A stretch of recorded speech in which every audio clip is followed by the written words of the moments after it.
The problem with the affirmation monster, the insecurity monster, I should say, is it never stops being hungry. Yeah. You can feed it and it just grows bigger. If you're comparing anything to anybody, your eyes are in the wrong spot. When you've scrolled and you've scrolled and you've scrolled and you've scrolled and you close the app and suddenly you look around and you're like, why isn't my home bigger?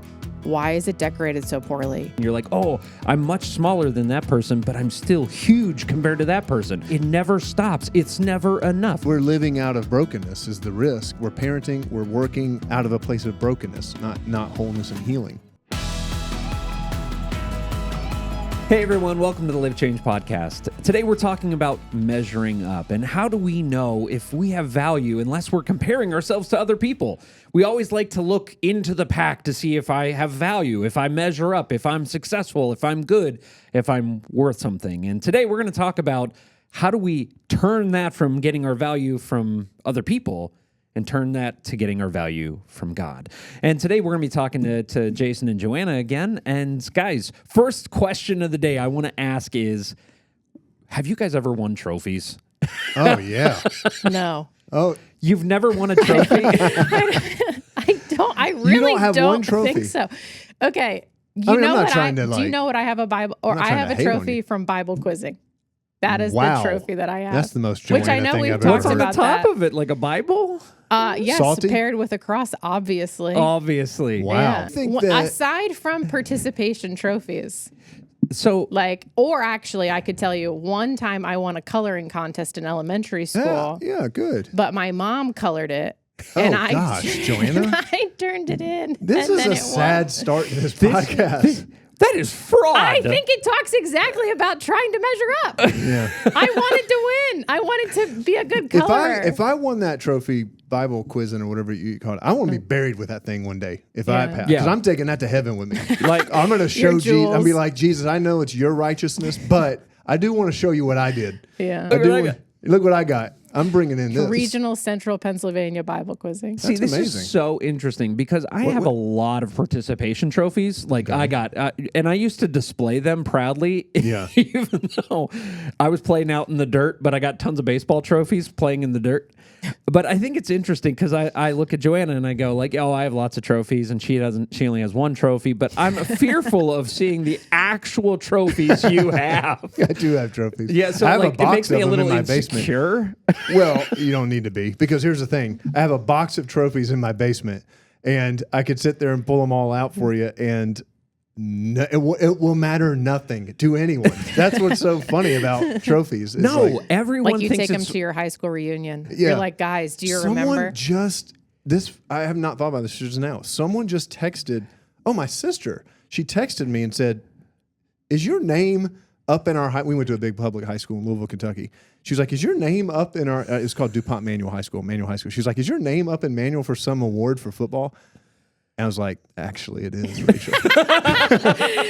Then, because she was like, because my friend is visiting there, like for a 20-year reunion, and took a picture of it, and it was for the, see, this is what it is. Like, it was the Butch Charmoli Award, the MVP of the male manual game, which it was one of the longest high school football rivalries in the country. So like you over won a 100 years. Butch Award. I won. Exactly. That's my point. It was for the MVP of that game. And you're like, oh, this matters. And here you are talking about it, whatever, many years later. It's like, no one can, like, it's just so silly. But Yeah. anyways, I thought you were going to say she let you know someone had like broken it. It's like, so your name was there and I now will it's fly gone. to Louisville tomorrow. And we're gonna address this. If that is broken. Before I lived here, before I worked here, I worked in retail, and like my store won awards. You better believe those things were up in the back room Okay. because we worked hard to win them. Yes. And so I think we're all agreeing that awards are great. You know, they're nice and we love to achieve them. But I love achieving awards. like achieving That's awards can honest truth. Like, and I like think there's achieving things. something wired in us to want to achieve. And what does that achievement communicate to us? Yeah, it's like I want to. It's to me, it's representative of like I want to conquer something. I want to go after a challenge and I want to conquer it and I want to do it the best I can do. So, But is there an element sometimes in life where we use those achievements to determine if we measure up? Like if we to determine if we have value, if we're doing good, if we're lifing well. Yeah. Because in that scenario that I just gave about even like working in retail, I remember I worked for someone that they very much described second place as the first loser. So like even that in and of itself is then communicating like, you better be like working to be number one, because if you don't, you're just the first loser. And he said, would you be happy being the first loser? Yeah. Did this guy win every single time? Well, he was the leader like of all of our stores. So he wanted all of us to be thinking like we could get number one, because then you know, but I just that's think just like such a stupid motivational tactic, because it's like, sure. It's like if you've got to motivate people based on fear, you're not a good leader. Yeah. Yeah. So anyways, just for free. that's a sidebar thing that just makes me mad about the but way it people like lead and plants manage. the seed that it's like, so if I'm not winning, am I not measuring up? Am I not good enough? What do I need to do to make sure that I'm falling in that number one spot? So I think a little bit to like what you're getting Absolutely. at, like Well, that's then where you can start to find or get sideways on like motivation or identity, or if I'm not winning, what does that say about me? Yeah. When really like those two things might not be one and the same thing. Yeah. Yeah. So let's go back to that, my little rant real quick about leadership, because I do think that's like, if you're not a leader if you don't know how to lead people other than trying to scare them. So, but how easy is that? And this probably goes to the topic. It's the easiest way. It's the easiest card to play because I'm essentially tapping on people's identity. And so if that's really the whole topic is in some ways is like, if I get them, I'm basically appealing to a sense of, a lack of value that you're going to feel if you don't do this thing, if you don't do that, right? So hurt. Yeah. You're tapping into hurt. You're basically saying is, if I can hurt your feelings. Yeah. Basically, like, and so if you don't want that, then don't be second. Which is so silly, because someone's going to be second. So I mean, like, anyways. So let's take this and then let's talk about life. Where have you seen this measuring up? So we can do this with trophies and sports and stuff like that. And we all know like Olympic medals and trophies, but what about in actual life where it's not a sporting event? It's not, you don't actually get, certificates or anything, but where do you see measuring up in regular life and where we kind of do the comparison thing? Yeah. Well, it's funny for me, like, I don't know, I actually wrote down what areas haven't I tried to do that, right? So like being a mom, before I had kids, being a spouse, before I was a spouse, being a girlfriend or a fiance or whatever, right? Then it's like work, like, are we the number one store? Are we selling the most? Did we make the most money on Black Friday? Then it was school. Like, did I get A's? Am I taking a B home to my mom? And so some of this I think is a little bit to like personal wiring. I also know my wiring is... You like to achieve. Yes, liking to achieve. But somewhere along the way, for me, like I know that was warped in like, I felt like I had to perform and achieve to make sure that I was still like worthy to be a part of said thing, right? So like I've shared before, I come from, like my parents were divorced when I was a kid. Like part of that package sometimes then comes or shows up in like, well, I want to make sure I get to stay in the family. So like, I'm going to make sure I perform and make sure I'm the best kid. So like no one gets rid of me next. Right. Wow. Then that translates into kind of like the rest of like, at least for me, then how that stuff starts affecting. So then like, have you done work on that? That kind of insight that you just, that's very vulnerable and it's an insight. I think a lot of people don't get to that. I'm assuming, is that stuff you've had to do a lot of work on? A lot of work. What has that meant? What kind of work have you done to get you to that? What's feeding that thing of needing to achieve to have a sense of worthiness? Yeah. Some of that for me was one, like being like my counselor helping me recognize that. Right. So like that's part of like the counseling and like having someone that you're processing this stuff with. Yes, totally. To be able to like, I think kind of get to that level. But yeah, I mean, that like was really challenging work. And because I saw a ton of the ways that it like expressed itself then in like multiple, and I got tired of getting stuck by it. And so what did stuck look like? Yeah. So actually you and I had a conversation, Jason, probably like 18 or 24 months ago. And I was wrestling with something like here in my role here. And it's like, man, like getting stuck on it would look like, am I really doing my job that well? Am I actually valuable?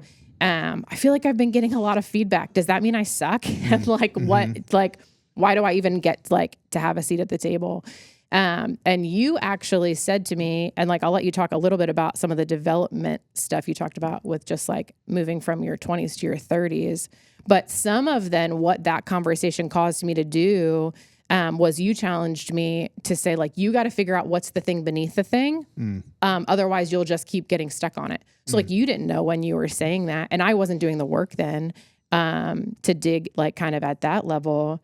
But it really was not just that I wanted to be a good employee, right? Like, I had misplaced where my worth comes from based on something I had experienced as like a part of my past. So insecurities, and I'm using that word. You didn't use that word, so I'm not putting that on you. I'm just saying in general for all of us. It's certainly the case for me. Insecurities are like a magnifying glass, and so when I'm living with insecurities, you giving me a piece of great feedback. When I put it through that, it becomes I'm not good enough. Yep. Like it's a magnet. It makes that piece of feedback. Maybe it's not magnifying glass is not the right illustration, but it basically makes it way bigger and like way more heavy. And now I begin to question, oh, do they not think I'm good enough? And it's like, no, I was just saying, I think if you did this, you could be better at that. It's like, right. But that's my thing of like, oh, I'm putting that on all of these. Yeah. So basically, when we're looking for when we receive external feedback, if external feedback indicates personal value, then whether good or bad, it can affect personal value. Yep. When we expose personal value to external feedback in what we do and accomplish, does that make sense? Yeah, absolutely. So it literally, this is what we do. This is probably the problem with measuring up by external situations and measuring our personal value based on them. Yeah, I mean, it definitely shifts how I hear things. If I need you to, there's such a fundamental difference between I'd love for you to help me be better and I need you to tell me I'm good. Yep. I mean, like know, so even that, and it's very subtle. And and again, you don't even really know. You just got to pay attention, I guess, to the cues, which we should probably just talk about, I guess, at some point. But just like, how would you know? One of the things, though, I feel like sometimes it happens, I can tell for me when I'm fishing for, like that's a sign sometimes like, oh, I've got some insecurities right now I might need to deal with. Like when I'm fishing for compliments. And it's very subtle. And it's like, so fishing is like, I only go to the people that I know are only going to tell me good things, right? I mean, like, there's little cues of like, okay, I'm asking for people to tell me I'm good right now. Yeah. So, because you're not looking for improvement, you're looking for affirmation. Yeah. And the problem with the affirmation monster, the insecurity monster, I should say, is it never stops being hungry. Yeah. You can feed it and it just grows bigger. Yeah. Listen, I don't know any pastor. That's the role one of the roles I play. So going back to your original question, though, let's just go back there real quick. Every role we play, we're going to have to face this. So, Joanna, you mentioned things you were talking about were like the roles. Yeah. Because you were asking Chad, the original question was, where do we find this measuring up thing? It's like any significant role you play in life is where you're going to find this surface.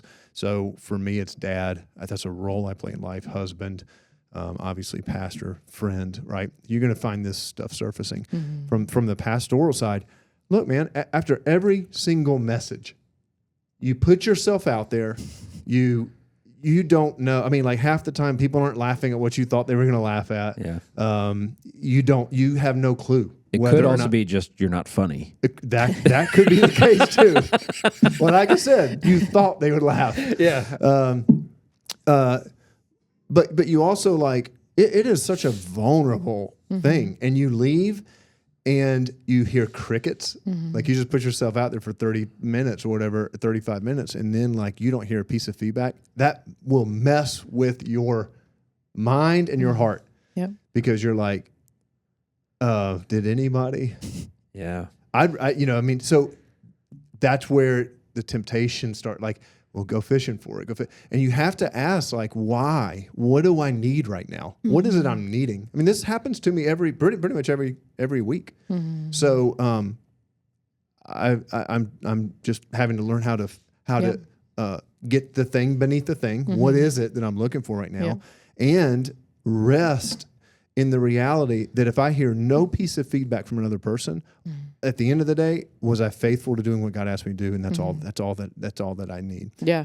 But I'm not saying that's easy. I'm saying that's like a wrestle every single week. Yeah, totally. And I found, like, if I were to remember back to that season, I also found that I was getting critical feedback, and the reaction that I was feeling was higher, like a more intense reaction that didn't match the level of feedback. Right. Oh, yeah. And so I also think then that was a sign. And like, even I think a lot of what our conversation was that day, where it's like, hey, you got to figure out why your reaction, like, if I said this or someone said this to you, why is your reaction so much bigger? The magnifying glass. Right. Than like the experience you were having.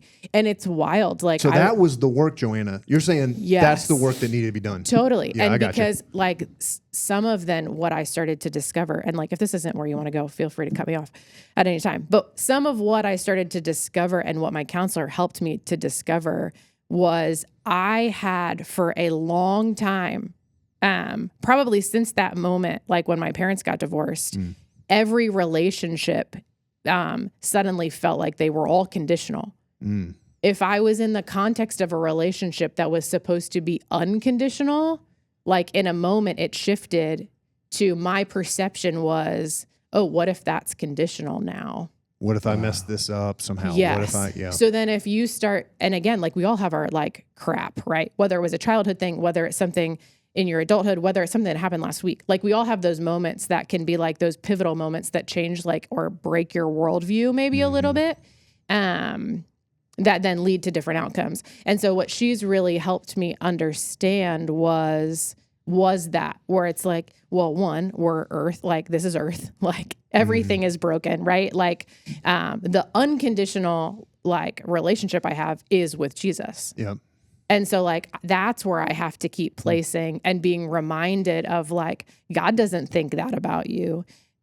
Even though you think that about yourself, and you might be in a minute where like, you think everyone in the room thinks that about you too, right? You can't do anything that will change your relationship with God. Again, that's not a free pass, but like, that's where I needed to shift my, that's good. Like perspective, I guess, if you will. So now let's take it out for a spin here. So if our listeners here are joining us and they're saying, like that's me, but maybe it's a different example. Like yours for you was, some of your childhood stuff. Yep. Yours was, work accomplishments and, feedback from work. But what are some other things like, maybe parenting for sure? Where we measure up. Parenting. So let's just one or two. Like what are some other ones that, we might have people nodding their heads saying, like, that's me. Yeah, I definitely think it's probably all the stereotype stuff. I mean, there's the parenting stuff. And for me, parenting stuff is a big one because it's like, how are my kids doing compared to other kids? Yep. And what I'm doing, I'm not really asking how are my kids doing in school. I'm asking how am I as a parent? Yeah, right. And am I good enough? Yeah. And if being a parent is one of the most important things to me, am I a good parent? Or am I just asking the question, am I good? Yeah. Yeah. I think there's an aspect of masculinity that plays in for men, I think we, especially, so I'm in my getting into my later 40s. I'm in mid 40s. But so there's aspects of like looking at other guys and it's like, oh man, how do I stay in shape? You compare that kind of stuff. And this is how the tactics and strategies of the enemy, right? Always takes good things and then just warps and distorts them. So, physical health is a great thing. Paul said in one of his letters, imitate me as I imitate Christ. Like there is an aspect of like, if I see parents doing it right, that's not unhealthy to go, I want to learn from them and model how I parent after them. what gets warped is when I don't believe I measure up because I didn't. I mean, so that's the warping of it all. It's can you keep a wall between my worth, and feedback? Yeah. Because like what we talked about was feedback comes in, and if we let feedback dictate personal worth, then it's going to mess us up. Yeah. But if we allow feedback to stop at the object of the, like, hey, someone's giving me feedback about my parenting. Do I take it? Is it true? Is it not? But does it make me bad? Yeah. Yeah, and like even like that warped, like that's so, yeah. I feel like I'm giving so many personal examples this time around. Please.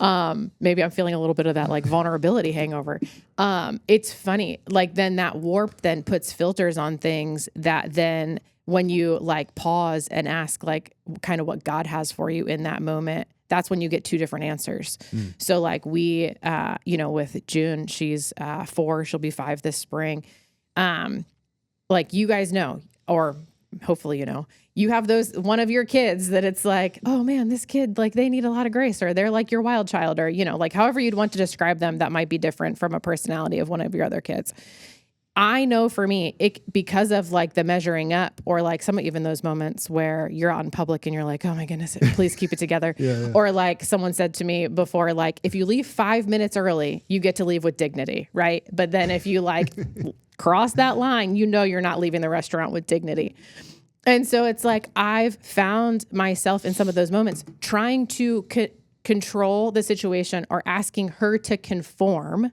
Yeah, right. Which then also is already immediately telling her that she needs to measure up, right? Yeah, so it's what are the moments then that you pass that on to like others, instead of actually saying like, how can I help her become more of who God's created her to be, instead of already passing on like this, what do they call it? Like generational curse of well, June, you better make sure you're measuring up. Yes. And that which is so hard. That gets exactly where I'm heading is this idea of what does it do? So it's one thing for us to be a mess. Maybe we're a mess, or like a better way to say it is a work in progress. We're kind of figuring things out as adults. But we have children. We have other relationships. There is collateral splatter as we're figuring things out. So what does it do? Take that out for a spin. What does that collateral splatter do as we're figuring stuff out? And I'll be vulnerable for a second. Please. I sometimes... I want to hear from Joanne. Yeah. Please say more, Chad. I sometimes recognize that I'm yelling at my son about something he's doing, not achieving, when in actuality who I'm yelling at is me. How so? Like for instance, when he's not achieving, when he's not trying his hardest or achieving his best, I see him doing something in school that I didn't do well. And it's frustrating the tar out of me because I'm angry at me. I'm not angry at him. My point is, just the other day, he took a test and he dipped a little bit in his comprehension in reading. And I was like, you took the test too fast. I was like, I know you took the test too fast. And he's like, no, I didn't. And I'm like, yes, you did. And I'm yelling at him.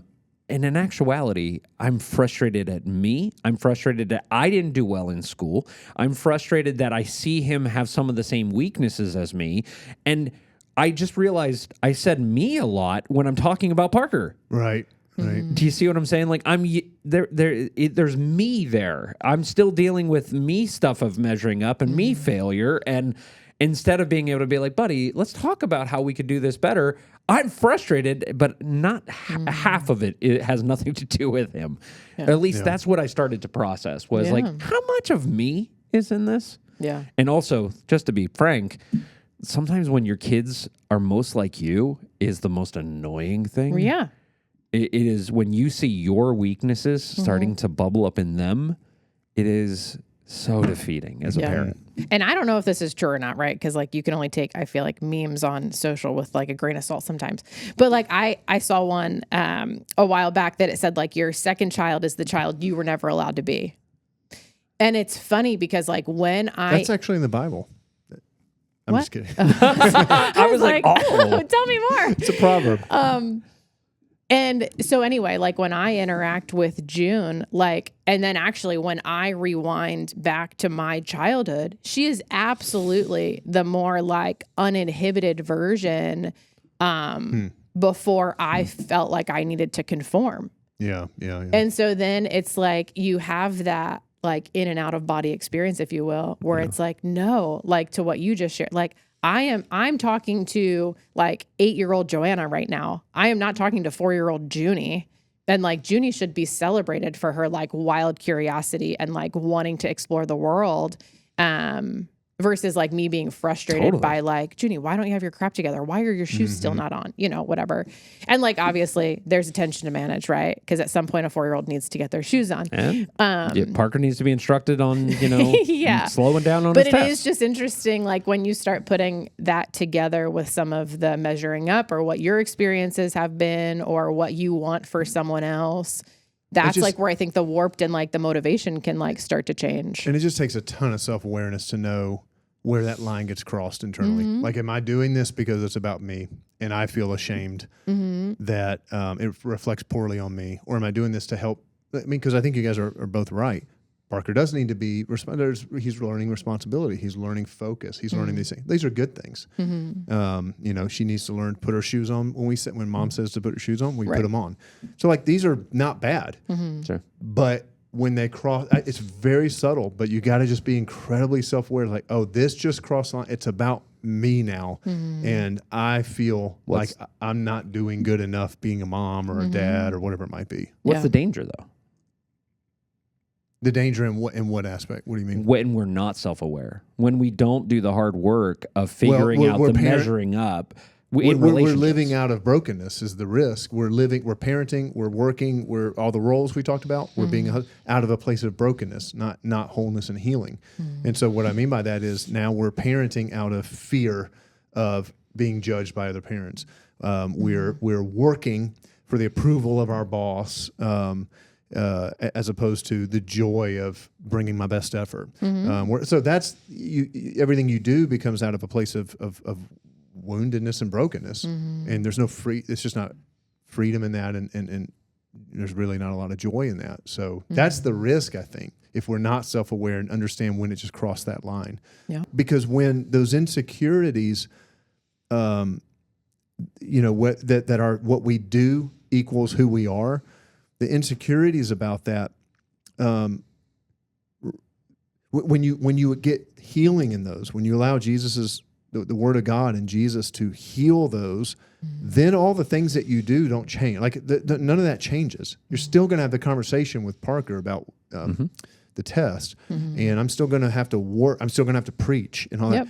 But there's a freedom and joy because the burden of proving myself isn't tied up in it anymore. Totally. So now I bring my best effort, and I bring this is when it's working the best, right? This is like when it's whole and healed. It's like I'm bringing all that. I'm still wanting to achieve all that kind of stuff, but it's from a place of I'm offering this as a response of gratitude and joy and love.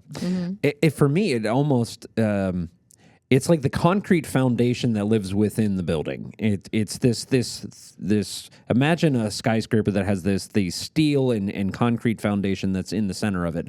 You can strip all the windows. You can the winds and the rain and everything can strip everything around it, but the building is going to stand because of what its foundation is in.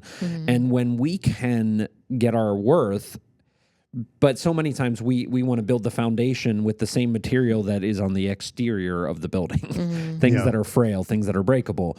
But when we can get our foundation from something that is immovable, unconditional, it doesn't waver. But my question is, how? That's all really good. That's all churchy. That's like, I get it, blah, blah, blah. We're supposed to make Jesus the center of our life and we should chase his approval. Yeah. But that is so stinking hard because Jesus doesn't appear to be giving out medals. Jesus isn't giving you a bonus at work. The external stuff is so easy to receive. How do we actually put that into how do we put that into motion realistically? It's interesting. One of the other things, Jason, that you said to me in that same conversation is I was really I knew like, I think I even remember saying to you, like, I knew that LCBC didn't need me. Or like that, like I was not the only person uniquely wired or cut out, right? Like y'all could have hired someone else, Yes. maybe not the next We're all day, but maybe in a couple absolutely. months, to like fill that role. You said to me, yeah, and you've got to get to the point where you don't need this role. Yeah. And like, that's the gap in. You want to explain that? Yeah, just like the gap in being able then to not feel like yeah. that was where my worth was coming from. Yes. Your worth is not coming from the role. Yeah. Your worth is coming from how God has created you and what he's calling you to contribute in this season. And I think even if I remember right, like you just challenged me to hold that loosely and not because, and I didn't, that wasn't because you were like, yeah, we're planning on replacing you, right? No, it was you more here. of like, I just want you here free. Right. Like I want you to find the place where, yeah, like I hear you recognize we don't need you. I want you to get to a place where like you also don't need us. Yep. And that's true because you know you're operating out of what God has for you, not from like a season of like performance or like feeling like this is the only answer or the only way to achieve and measure up and you know what I mean, find fulfillment. And that was really pivotal for me, just being able to now that doesn't happen overnight, right? But then like getting to that place where it's like, yes, like how do I get more of that? And then actually that was a big catalyst for then going and like doing work deeper than. I'm very proud of the work you've done. I mean,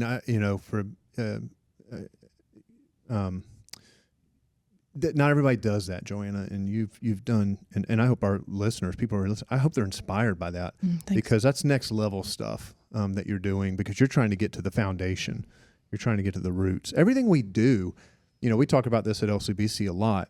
Our thoughts, left unchecked become beliefs, and our beliefs left unchecked become identity, and identity is always the place that leads to behavior.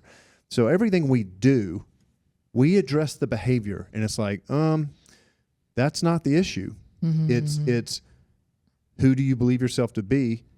Let's go level up. What are the beliefs you've taken on that you've left unchecked?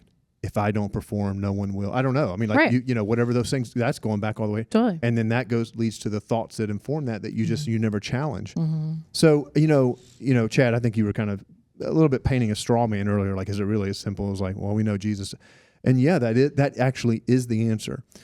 The Bible promises in Romans 12:1-2, don't be conformed to the patterns of this world, but be transformed by the renewing of your mind. So renewing our thinking related to this is actually the transformative process. So related to this topic. And so we've got to learn to challenge all of we got to first of all pay attention to them. That's what I think most people don't do. I think they don't. That's why I'm saying I'm very proud of the work you've been doing on that because you're getting to the foundations. But even this week, I was reading, a lot of our staff are taking about 21 days right now. We're kind of in the middle of this 21 days of prayer and fasting, and it's been real fun, a very rich experience. And so this morning, I was just reading I'm reading through the Psalms right now in Psalm 117, and this is what I read, and I just kind of broke it down and kept reflecting on this.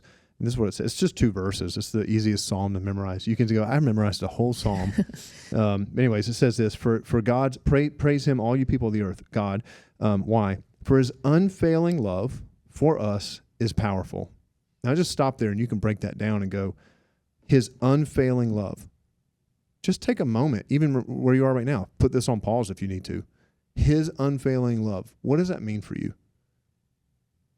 Break down that unfailing. Why that word? What does that mean? Never stops, never runs out. It doesn't matter what I do. I mean, like for us, put on pause. What does that mean? It's not abstract.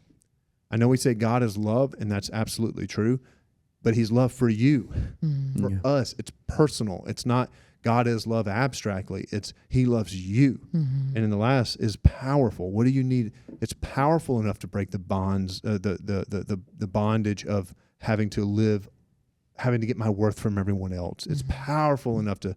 So to me, when I am at my best, and I go in and out of this, but when I'm at my healthiest, and when I'm able to lead and be a husband and be a coworker and be a friend out of a place of wholeness and healing, I have what Ephesians chapter 1 says, It's when I'm living united in Christ. Like I am so walking closely with Jesus that I know who I am. I know his unfailing love for me, and it's powerful. And that, I'm just telling you, that is a rest that is very hard to describe until you just sit in it and you just believe it and you trust it.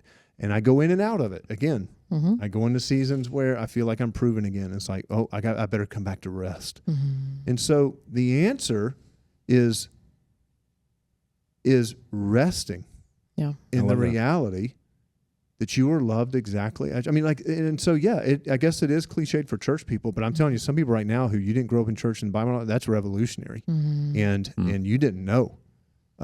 There's some people who didn't know that that's what God feels about them. Yeah. And some of that aren't. And I was going to say, and some of that is says simple, but does hard. And so like, even some of the stuff like I've shared so far, that I just said that in less than 7 minutes. That's been like months and months and months of work.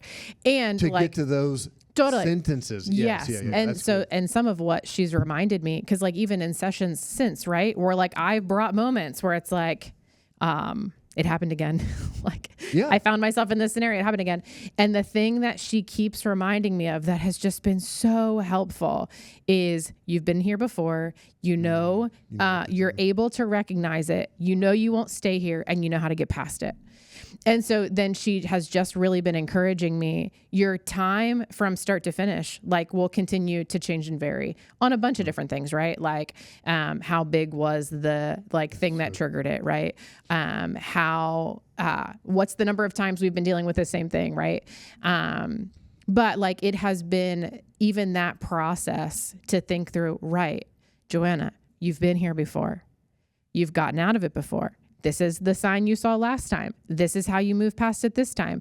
These are the prayers you've prayed. I mean, especially if you're someone like who, like journals or highlights or whatever, like these are the like truth from God that you like has like, that you like kind of meditated on last time. Do that again. And so, that's really, I mean, it's just, it's been so helpful to have those mile markers and reminders. I love that. I remember one time Jenny and I, this was like, we'd gone through our 10-year mark, which for a lot of couples, 10 to 12 years is a really tough season because you're past all the, if you have kids, a lot of people have had them by that point. That brings up some stuff. And then you're kind of past all of the, the cycles now. Anyways, it was a tough season for us. And I remember we did a lot of work in that season. We got through and it was like 13, 14, 15 years in at this point, and we're still having the same arguments. And I remember one time I was like discouraged or frustrated by that. But Jenny was like, yeah, but we get right out of them. And she's like, that's the progress. So it's not that the arguments aren't happening. Yeah. It's that would have taken us 6 weeks to get out of at year 4. We just got out of it in 6 minutes. So it's the same kind of principle, but I love that perspective that she offered. There's something you said that I want to highlight. You said when I'm healthy, and you said you basically described making Christ your center as something that you're constantly working at.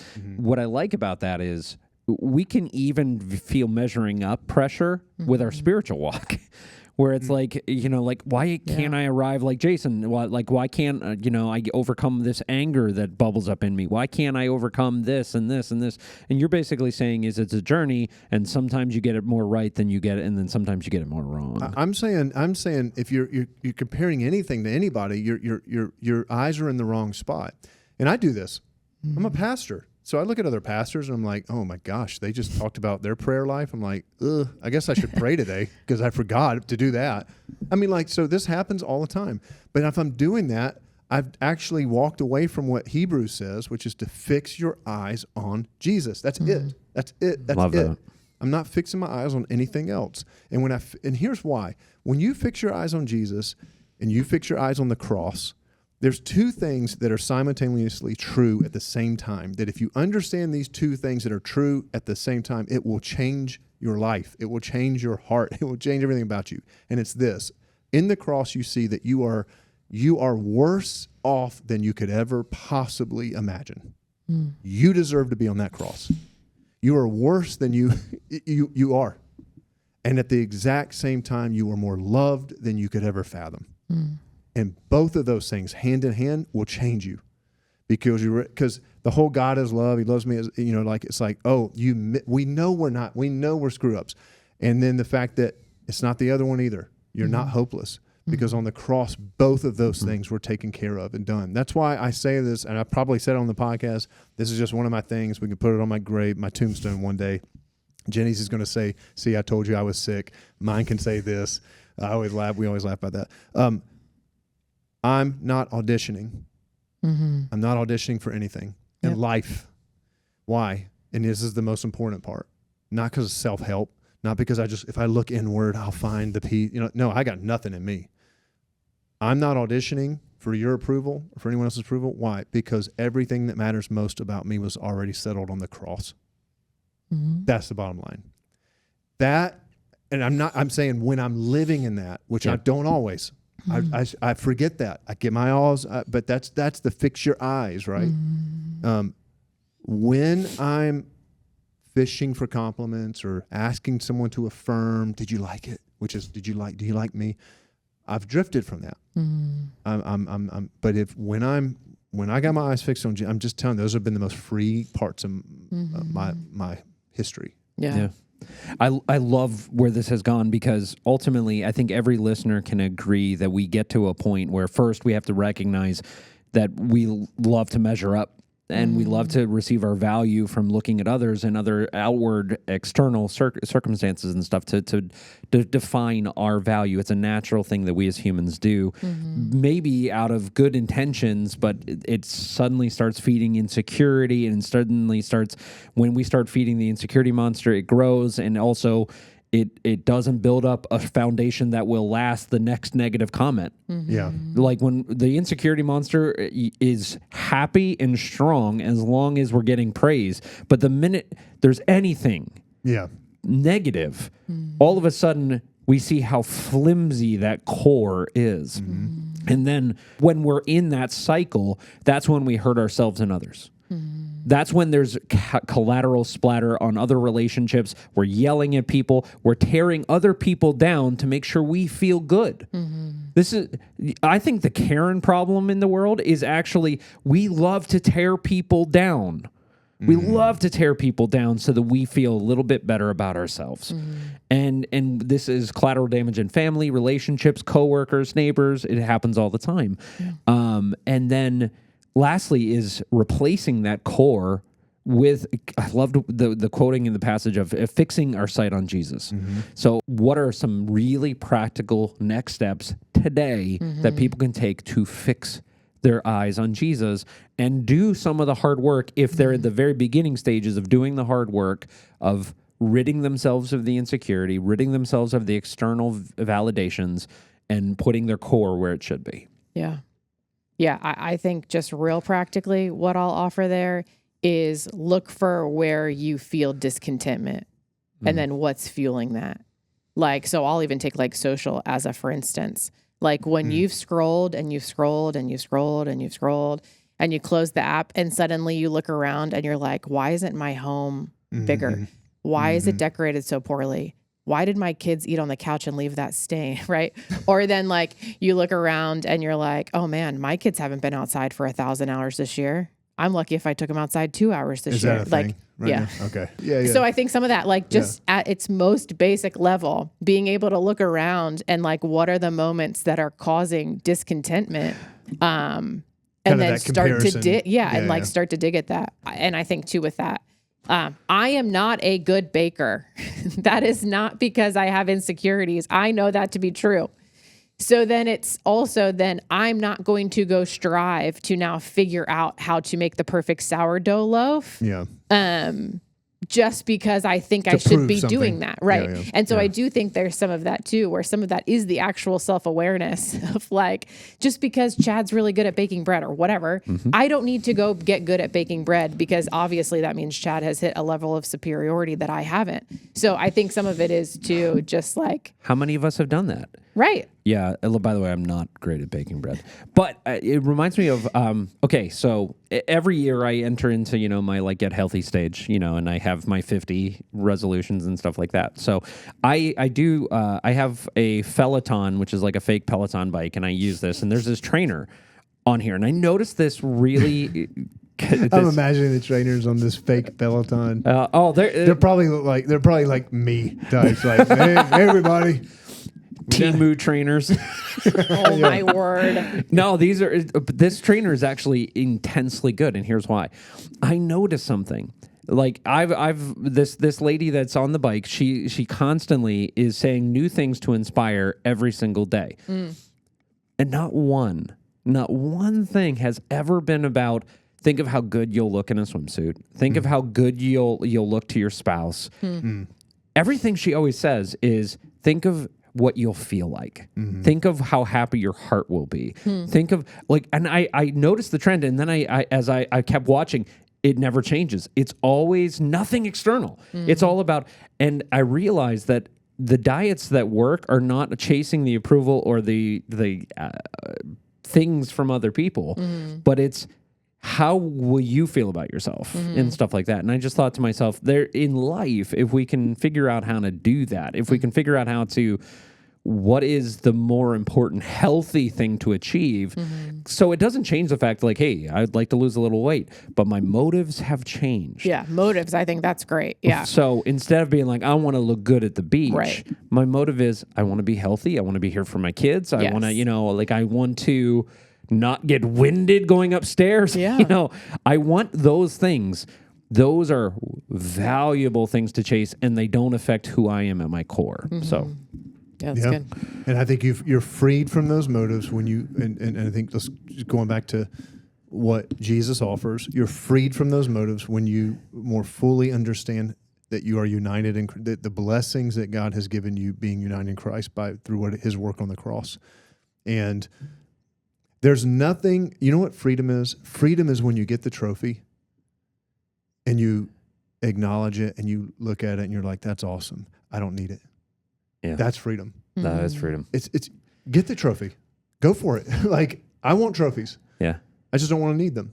And that's the difference. Yeah. And so this is not like settle. This is not, no. There are bigger things in your life, I guarantee, that you can run after that God has for you to impact the world around you. He's calling you up to join Him in His mission in this world. Okay? So this is not sit on the couch and like, just don't compare yourself. No, this is like, know who you are and get that settled, and you can go after those things and you'll get them. You just won't need them. And that's freedom. Yep. Because then you can enjoy them for what they are, not that they say anything about your person. Yeah. You'll enjoy the trophy when you get it, and you'll enjoy life when you don't. You'll still enjoy life when you don't. And It's not about that. And when you chasing weight loss, so maybe someone out there is like struggling, like comparing themselves to other people's looks and stuff like that. And it's like, if you chase the approval of other people, even when you've achieved something, you compare it to other people and you're like, oh, I'm much smaller than that person, but I'm still huge compared to that person. Yeah. So you see, it never stops. It's never enough. If you chase that promotion because you need more money, you're like, oh, I finally got it, but I don't make as much as that person. It's a never ending thing You if you just- don't get that settled. I think the answer is you'll never be enough. Yeah. If your validation comes from external situations, you'll never, ever, ever be enough. Yes. Yeah, there's no finish line. There's no finish line, which is interesting wording because Jesus said on the cross, it is finished. It's finished. What's finished? Everything that you need most in your life. You're validate. It's finished. I've settled it. Forgiveness. It's finished. I've settled it. Love. It's finished. You have it all. It's finished. Your search for significance. Finished. Find it in me. Your search for worth. Finished. I'm giving it all to you. All the riches of heaven I'm going to empty in order to pour out on you. All I'm trying to say is like, put your faith in that, trust that, keep your eyes fixed on that. It will begin to change the way that you are able to operate in all those other things, the roles that you play. Because again, now you're not auditioning, you're not trying to prove yourself, you're not trying, and we go in and out of it. So again, I just need to say that we go in and out of it. This is why church is so important. This is why it says, don't forsake meeting. Some of you listening right now, you've stopped meeting with other followers of Jesus, and that's why you're struggling. You need to be in church, and you need to be with other people who are trying to keep their eyes fixed on the cross right now, to remind you who you are. And so that's incredibly important. Yeah. I love that. You got a billion voices telling you what you're reminding you of what you're not. So it goes to stand. You should probably be committed to a few that will remind you who you truly are. And I'm going to give you I'm going to give everybody a particular passage that I would just encourage you to. This passage right here. Let me think. I'm going to say 15, 16 years ago. I memorized it, and I worked at memory because it was a bunch of verses. I'm not going to read all the verses. This transformed my thing. This transformed my mind. And So this is how this passage helped you get to that point where you could put it on your epitaph. I'm not auditioning. I'm not auditioning. This passage. Everything about this passage right here. So, this is Ephesians okay, chapter 1, and I'll start at verse 4. Even before so I'm just going to encourage you, everybody listening, go read this. Go read this and put yourself in this and believe it. Believe it. Believe this is true. I will put this passage in the show notes, so read it right now. All right. Even before he made the world, God loved us. Even before you did a thing, he loved you. Even before you ever got the job, he already loved you. Even before you had a kid and they became this or that, he already loved you. Even before you got the promotion, he already loved you. Even before he made the world, God loved us and chose us in Christ to be holy and without fault in his eyes. God decided in advance to adopt us into his own family before you've done anything. There's no earning. There's no work you need to do. There's no auditioning. You're loved. He chose you in advance to adopt us into his own family by bringing us to himself through Jesus Christ. This is what he wanted to do, and it gave him great pleasure. So we praise God for the glorious grace that he has poured out on us who belong to his dear Son. He is so rich in kindness and grace that he purchased our freedom with the blood of his own Son. That's how much you're worth. He gave his life for you. To forgive our sins. He has showered his kindness on us along with all wisdom and understanding.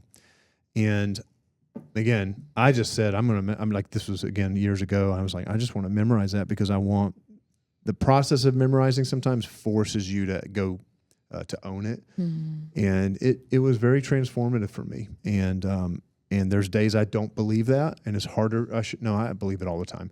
There's days it's harder to believe that. But that's how God transforms our thinking and our mind. And so you're not auditioning. And that's the kind of stuff that frees you from going, man, I'll take the trophies, but I don't need them. There's freedom in that. So for everyone listening, if you get your worth and value from the external things, you're never going to be enough. And that's okay, because our true value, our true worth, it comes from our Savior, who said long before we ever took a breath that he loved us. So if you liked this episode of the Live Change podcast, go ahead, like, share, subscribe, leave us comments. We love to comment back at you. And as always, now that you're a life changed by Christ, live that change out.